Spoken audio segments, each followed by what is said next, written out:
52 साल पुराने फैसले की उस प्रतिबंध की जिसे केंद्र की मोदी सरकार ने हटा दिया है। हम बात कर रहे हैं राष्ट्रीय स्वयंसेवक संघ के कार्यक्रम में सरकारी कर्मचारियों के शामिल होने पर लगे प्रतिबंध की।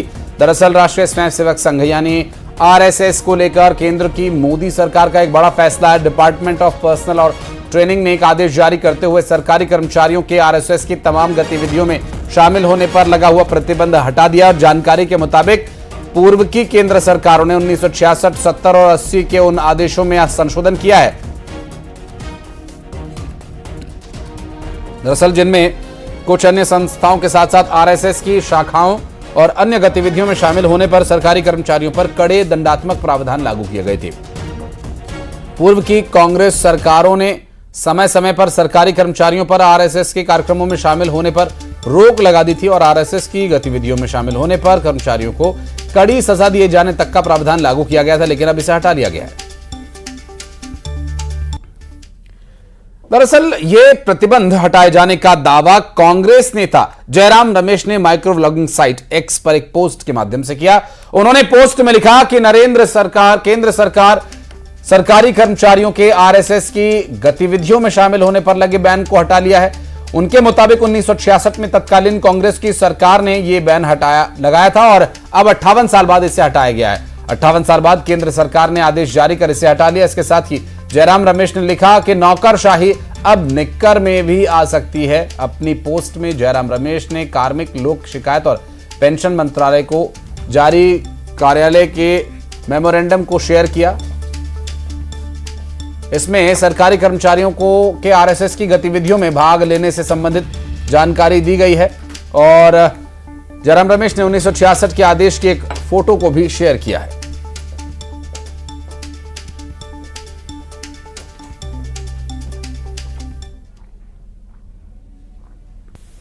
और बढ़ते आगे, आपको बता दें केंद्र सरकार के फैसले पर सियासत गरमाई हुई है। आरएसएस से प्रतिबंध हटाने पर पीसी शर्मा, पूर्व मंत्री पीसी शर्मा ने सवाल उठाया फैसले पर आरएसएस की यहां कर्मचारियों के पढ़ाने का जरिया है फैसला। कर्मचारी खुद समझदार हैं, वो खुद फैसले से दूर रहेंगे।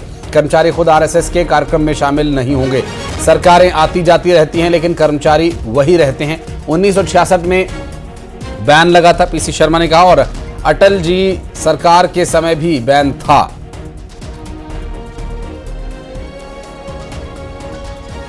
समझता हूं कि ये कर्मचारियों को आरएसएस की और बीजेपी की जो टीचिंग्स हैं वो पढ़ाने का एक जरिया नहीं ढूंढा है। पर मैं समझता हूं कि कर्मचारी खुद जो इन सब चीज़ों को समझते हैं और कर्मचारी से इंटेलिजेंट कोई मैं समझता हूँ वर्किंग क्लास नहीं, तो वो खुद ही इसको अवॉइड करेंगे क्योंकि इस सरकारें आती जाती रहती हैं। और शैलेंद्र भदौरिया हमारे सहयोगी इस वक्त हमारे साथ मौजूद हैं। अनिया जी बीजेपी से और मिथुन जी हमारे साथ कांग्रेस पार्टी से भी मौजूद हैं, उनसे भी बात करेंगे। लेकिन शैलेंद्र, जिस तरह से फैसला आया, पीसी शर्मा की जो प्रतिक्रिया आई और अभी इस पूरे मामले को लेकर सियासी गहमागहमी की भी शुरुआत हो ही चुकी है। बिल्कुल आशीष, आपने ठीक कहा कि सियासी गहमा गहमी की शुरुआत हो चुकी है। देखिए कि ये कोई पहला बार नहीं है जब कांग्रेस के नेताओं ने अधिकारियों और कर्मचारियों के संघ में जाने को लेकर सवाल खड़े किए, वो संघ की बैठकों में जाने को लेकर सवाल खड़े। उसके पहले भी हम देखें दिग्विजय सिंह के कई इस तरह के बयान सामने आए हैं और जब उन्होंने अधिकारियों को कोड करके ये कहा कि संघ की विचारधारा को आगे बढ़ाने का काम जो है वो कई अधिकारी कर रहे हैं। और अब जिस तरीके से पहले तो बैन था, चोरी छुपे जाने की बात जो है वो कांग्रेस के नेता करते थे, लेकिन अब चूंकि देखिए लंबे अंतराल के बाद 58 साल के बाद अब आरएसएस की बैठकों में या कहें कि संघ की शाखाओं में जाने पर अब बैन हटा लिया गया है। तो ऐसे में हो सकता है कि कई अधिकारी कर्मचारी जिनकी विचारधारा उस तरह की हो वो उसमें जा भी सकते हैं, लेकिन उसको लेकर अब कांग्रेस सवाल खड़े कर रही है। कह रही है कि बीजेपी और आरएसएस की जो थॉट्स है, जो उनकी आइडियोलॉजी है, उसको जो है वो कर्मचारियों को पढ़ाना चाहते हैं, उनके बारे में बताना चाहते हैं। लेकिन साफ तौर पर ये कह रहे हैं कि 99% कर्मचारी और अधिकारी हैं वो समझदार हैं, वो जानते हैं कि सरकारें आती जाती रहती हैं, अधिकारी वही रहते हैं। तो ऐसे में वो इस तरह की बैठकें या जो संघ की शाखाएं उसमें जाने से बचेंगे वो। लेकिन इसके साथ ही वो एक सवाल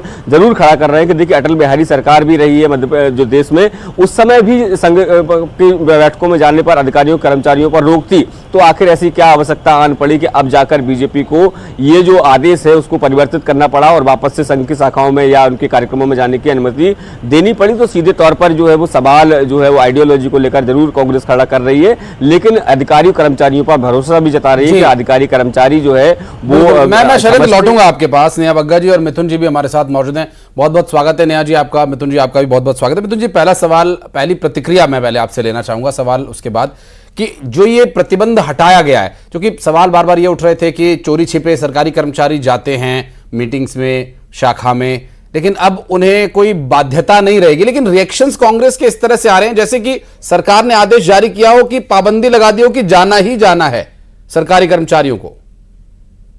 नहीं, अगर ऐसा नहीं है तो सेम आदेश कांग्रेस के लिए भी जारी कर देना कि सरकारी अधिकारी कर्मचारी कांग्रेस की बैठकों में भी जा सकते हैं। तो एक न्यूट्रल फील्ड हो जाएगी।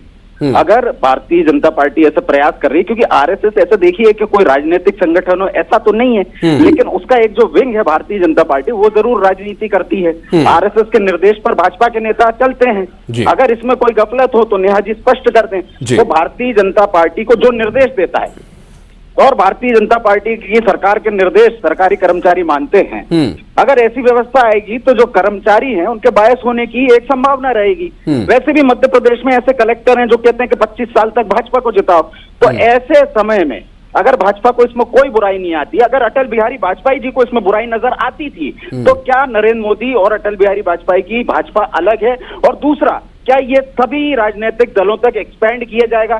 क्या इसके लिए सेवा दल को भी अनुमति दी जाएगी? क्या इसके लिए अन्य संगठनों को भी अनुमति दी जाएगी? हमारा तो कहना है जब आरएसएस को आप कर रहे हैं तो भाजपा को भी कर दीजिए और कांग्रेस को भी कर दीजिए। फिर कर्मचारी की जहां जाए, जहां नई मर्जी वहां ना जाए। जिसकी विचारधारा से प्रभावित होना हो उससे हो, जिसकी विचारधारा से प्रभावित ना होना हो उससे हो।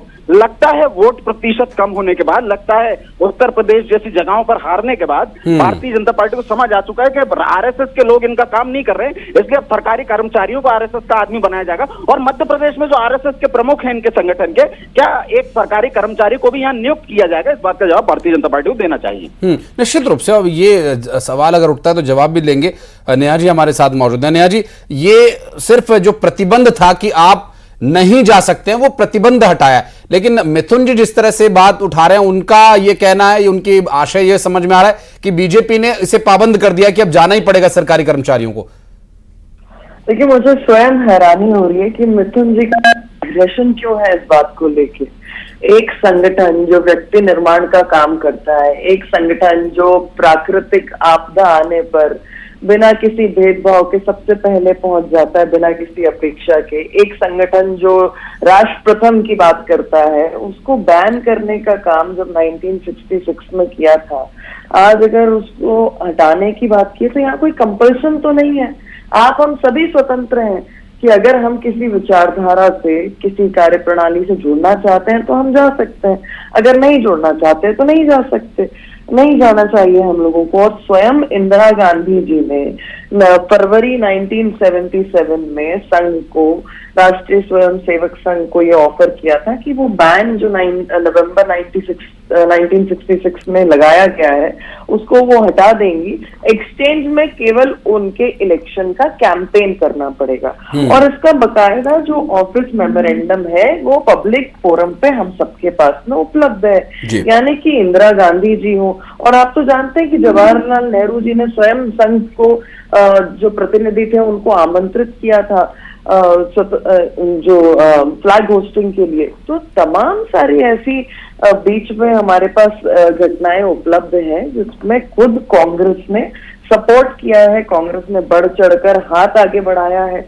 आज अगर एक जो फर्जी प्रतिबंध था उसको ओपन कर दिया कि आप अपनी स्वेच्छा से जाना चाहे तो जाए, नहीं जाना चाहे तो आपकी मर्जी है, उस पे कांग्रेस का इतना बिलबिलाना, जबकि उनके राष्ट्रीय नेतृत्व ने बार बार उसे स्वीकार किया है, संघ की तारीफ की, अलग अलग प्लेटफॉर्म्स पे की है, और इंदिरा गांधी उसमें से एक रही है। स्वाभाविक है। और लेकिन मिथुन जी, अभी जो आप चर्चा कर रहे थे कि कांग्रेस के लिए भी ये हो जाना चाहिए, कांग्रेस पार्टी खुद इतने समय सत्ता में रही मिथुन जी, और कांग्रेस पार्टी की मीटिंग में जाने या न जाने के लिए कोई प्रतिबंध तो कर्मचारियों पर लगाया नहीं गया था, लेकिन इस विषय पर क्या आपको लगता है कि ये किस तरह से आपको असंवैधानिक लग रहा है, या किस तरह से आप इस बात का विरोध कर रहे हैं कि ये ऐसा नहीं होना चाहिए?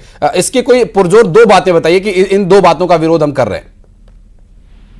पहली बात है, विषय की स्पेसिफिकनेस तो आप भी समझिए, भाजपा को भी समझाइए। हम संघ की शाखाओं में जाने की बात नहीं कर रहे हैं, हम सरकारी कर्मचारियों की बात कर रहे हैं जो कि चुनाव ड्यूटी में लगे होते हैं।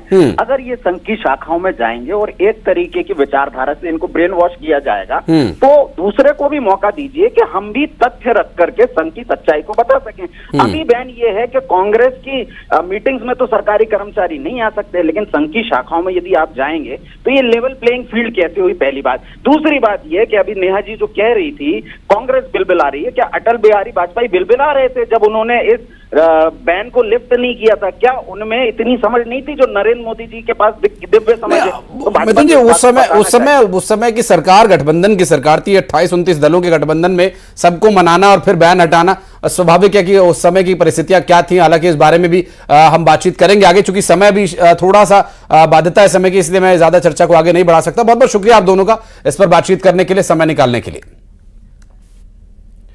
और जिस तरह की इस प्रतिबंध को लेकर अब चर्चा चल रही है, इस पर आगे भी राजनेताओं से बातचीत करने की कोशिश करेंगे। फिलहाल वक्त हो चला है फटाफट अंदाज में खबरों को देखने का। नजर डालते हैं सुपरफास्ट 100 पर।